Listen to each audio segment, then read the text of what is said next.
Tatum. I heard. Oh crap! Okay, so.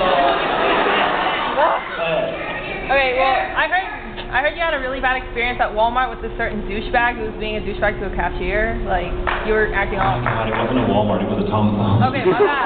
My bad, but I mean, shut up. Okay, well, could you like retell that? Okay. Let me explain something. She's asking about a story that I'm sure you heard about on our show.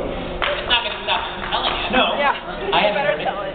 Okay, you're gonna love this. Okay, I'm the sort of guy that if you pick on me, I'm like, funny, and I'll just kind of take it because I don't really care. But if I see someone picking on someone else, and I wish it was like a noble thing, I'm not. Something kicks in and I want to kill someone. and so I was in, this is years ago now, I was in a store buying some stuff. It was late at night because I had to buy some stuff for the office the next day. It was like 9 o'clock and everyone, their freaking grandmother decided to go into Kroger that or Tom Thumb that night. So there was a line, so there was only one checking thing open, right? And the girl checking out was like being really sunny about it. She was being happy and rushing people through. So it wasn't like, we're like, oh my God.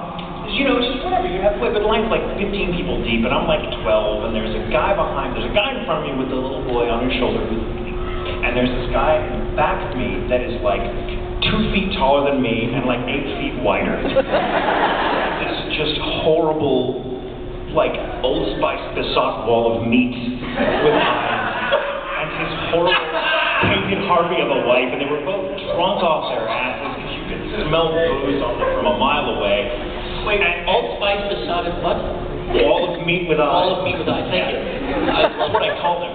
So the thing is, the short version of the story is, this guy started yelling because he didn't like waiting, and everyone kind of were like laughing, because this guy's like, and everyone's like, shut up, we're all in line, you know, but everyone's kind of like nervously laughing because he could get everybody's asses in one fell swoop. But it startled the child asleep on his father's shoulder in front of me, and the kid started crying. So when they were checking out, the check girl was like, oh, sweetie, it's okay, we're not going to let the big bad man hurt you. Well, then Big Bad Man heard this and took umbrage to being called Big Bad Man, even though he'd been howling his head off the past 30 minutes. So when I came up to check out, I'm like, oh, how are you? He was talking to her, and I don't know exactly what he said because I wasn't paying attention. But all I know is he said one final thing to her, and she started crying. Like this grown woman who had such a sunny disposition 5 minutes ago is now bawling, not knowing what to do. And I just click in and I see this guy, and he's got this really proud look on his face, like he's done something good for the world. So I just turn to him and I like drop everything and I start going, you are my effing hero. Oh my God. You woke up a 2-year-old and now you're making a woman cry. How can I be just like you?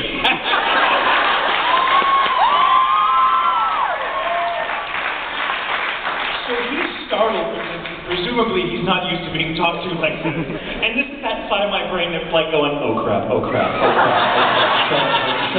Shut up, Tim, shut up. And so and by now, like, you know, several people have kind of intervened, like some of the bad guys have come in and they're telling him to get out, and so they're leaving him, and so he's like, He brushes past me to leave, and he's a big guy, so he does one of those brrr things, and I'm like, and I said something really psychotic to him that I'm not going to repeat because it should not be repeated. I eat your throat, because,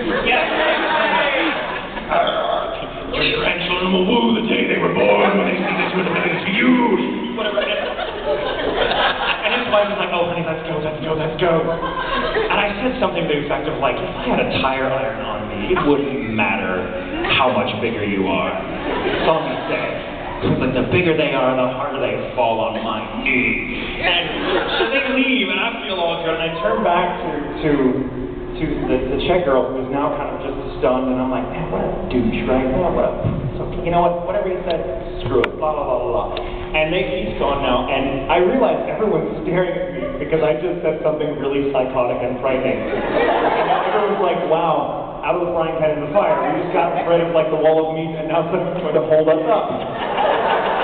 I've heard so many times you actually said, if I had a gun or a knife, it wouldn't matter. Yeah, that's what I said. He's like, yeah, that's the guy. So thank you for reminding me. He was like, yeah, you're not a little guy, but you think I could take you? And I'm like, if I had a gun or a knife, would it really freaking matter how much bigger you are than me? And he was like, I'm like, that's right. Give him a crazy look. Right.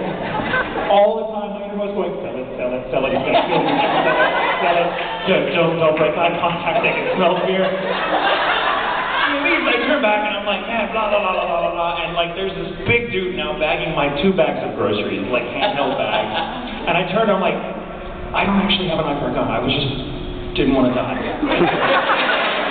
And so the guy checking me out goes, you need some help out to your car? I'm like,